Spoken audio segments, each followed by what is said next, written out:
Ang pinaka-the best, kung saan ang profession mo, doon ka gagamitin ng Diyos.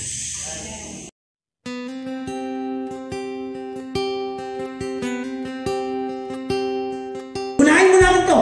You need to understand that your profession is not a hinder for God's mission. Marami sa atin, nung nagkatrabaho na, na-stop ang mission. Nung nagkanegosyo na, na-stop ang mission. Anong sabi? Your profession is not hinder for God's mission. Ibig sabihin mga igsoon, hallelujah, kapag binigyan ka ng trabaho ng Diyos, profession, hindi po dyan nahihito ang pagsishare ng God's mission. Kanayra, amen. Palakpakan ng Diyos.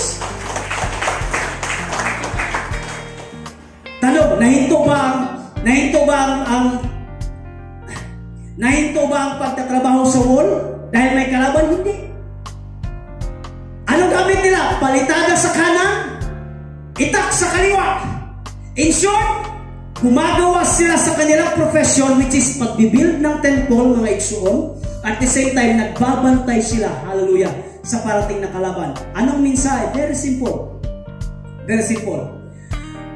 Hindi po hadlang ang inyong profession para hindi nyo po masabi ang God's mission.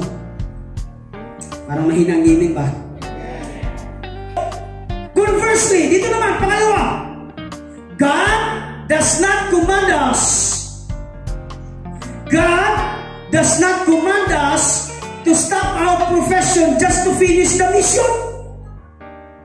Kasi ang profession mo, yun ang magsusupport sa mission ng Diyos.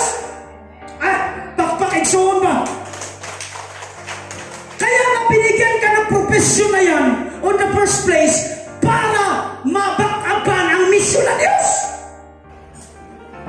Ang pinaka-the best, kung saan ang profession mo, doon ka gagamitin ng Diyos.